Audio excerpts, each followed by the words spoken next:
मंच पे विराजमान आदरणीय महानुभाव एवं इस हॉल में दूर दराज से आए हुए किसान भाइयों, जैसा कि बताया गया कि मैं भारत सरकार में एनिमल हस्बेंड्री डिपार्टमेंट में काम करता हूं। सबसे पहले तो मैं आयोजकों को धन्यवाद देना चाहता हूं कि आप लोगों से मुखातिब होने का मुझे मौका दिया। और जो आज का विषय है लाइव स्टॉक इंश्योरेंस, इसको मैं पिछले 3 साल से देख रहा हूँ और ये बड़ा पेचीदा सा विषय है कि भारत सरकार खर्चा तो करती है पर वो बेनिफिशियरी तक, किसान तक नहीं पहुँच पाता है। तो इसके बीच में जो कड़ियाँ हैं उनको सरलीकरण कैसे किया जाए और मेन बेनिफिशियरी तक इसका लाभ कैसे मिल पाए, एक महत्वपूर्ण उद्देश्य इस कार्यशाला का यह भी होगा। तो अब तक वक्ताओं ने जो चर्चा की होंगी और आगे करेंगे, जिससे आगे जैसे हम सीखेंगे, क्योंकि अभी क्या है कि लाइव स्टॉक इंश्योरेंस की जो स्कीम है उसको फॉर्मुलेशन का टाइम चल रहा है और जो पुरानी स्कीम में खामियां हैं उनको दूर करके एक नई स्कीम बनाना और उसको किसान के हित की स्कीम बनाना, उसका सरल करना का ये बहुत अच्छा अवसर इस समय हमारे पास है। जैसा कि आप जानते हो कि पशुधन के विकास में 4 चीज़ें बड़ी महत्वपूर्ण हैं।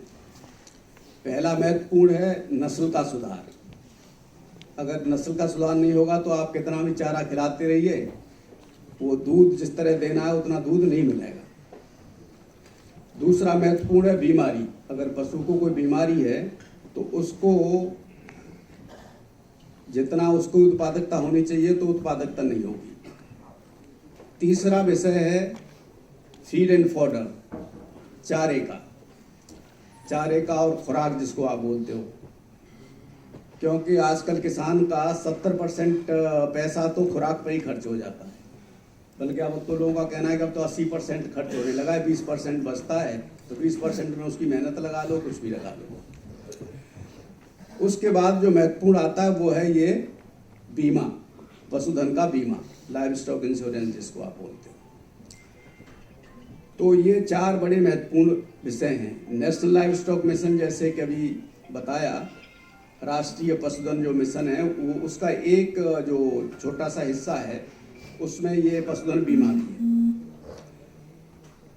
तो भारत सरकार बहुत प्रयास करती रहती है कि किसान भाइयों के जो पशु हैं वो बाढ़ में और सूखा में या बीमारी से या एक्सीडेंट से किसी तरह मर जाते हैं तो उनकी सारी जो कमाई है उसमें चली जाती है। क्योंकि अगर आजकल एक गाय भैंस की ही कीमत 1 लाख के आसपास तो भैंस की कीमत ही है। अगर वो जानवर मर गया तो उसका सारा बिल पूरी साल का गड़बड़ा जाता है और कर्जे में दब जाता है। तो इसलिए ये जो लाइव स्टॉक इंश्योरेंस है, पशुधन बीमा है, ये बहुत महत्वपूर्ण है। अभी तक जो हम लोगों ने फीडबैक जो भारत सरकार लेती है वो स्टेट गवर्नमेंट से लेती है, किसान भाइयों से लेती है, और जो कंपनियां हैं जो इस मैदान में हैं जो कि पशुधन बीमा का काम करती हैं, कुछ इंटरमीडिएट्स हैं जो कि इस पशुधन बीमा में मदद करते हैं, उनसे हम लोग फीडबैक लेके और स्कीम को सुधारने की कोशिश करते हैं। तो अभी जो फीडबैक के आधार पर अभी जो बात सामने आई है वो आई है कि भारत सरकार ने जो उसकी प्रीमियम दरें हैं उसको एक बांध के रखा हुआ है। जैसे नॉर्मल एरिया है वहाँ 3% पे रखा है और जो हिल स्टेट हैं, पहाड़ी इलाकों को 3.5 पे रखा हुआ है। 1 साल का जो बीमा होता है उसमें, और 4% पे रखा हुआ है। डिफिकल्ट एरियाज हैं, नक्सल अफेक्टेड एरियाज हैं, वहाँ 4% का रखा है। तो इसमें हमारे पास वो फीडबैक आई कि अगर इस तरह का हम जारी रखते हैं तो उससे कंपनियां सामने नहीं आती है, क्योंकि लाइव स्टॉक इंश्योरेंस भी एक बिजनेस है बीमा का जो कंपनी करती है। अगर कंपनी को फ़ायदा नहीं होगा तो इस काम को करेगी नहीं। तो अभी जब हम स्कीम को रिवाइज कर रहे हैं तो इस पर काफ़ी गहनता से विचार कर रहे हैं कि इसको बढ़ाया जाए। दूसरी बात है कि जो कैटल यूनिट है, जैसे कि एक कैटल यूनिट में 5 पशु पर हाउस होल्ड है, 5 एनिमल्स पर बेनिफिशियरी पर हाउस होल्ड। तो इसमें भी फीडबैक आया कि इसको हमें आगे बढ़ाना चाहिए और इसको 10 करना चाहिए या कोई अच्छी संख्या में करना चाहिए, क्योंकि किसान तभी इसको ज़्यादा जानवरों को पालेगा जब उसका इसमें हम 5 की जगह 10 कैटल यूनिट की पात्रता इसकी करेंगे। तो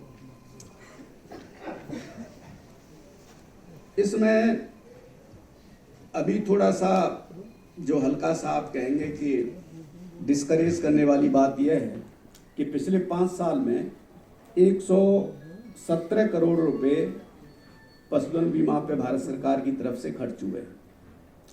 ये सेंट्रल स्पॉन्सर्ड स्कीम है। सेंट्रल स्पॉन्सर्ड का मतलब होता है कि 60% भारत सरकार देती है और 40% स्टेट गवर्नमेंट देती है।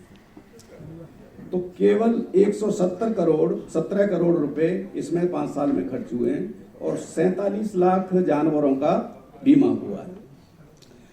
तो हम देखें कि जानवरों की संख्या 53 करोड़ जानवर हैं, उसमें अगर 47 लाख हुए हैं तो ये तो बहुत ही कम है।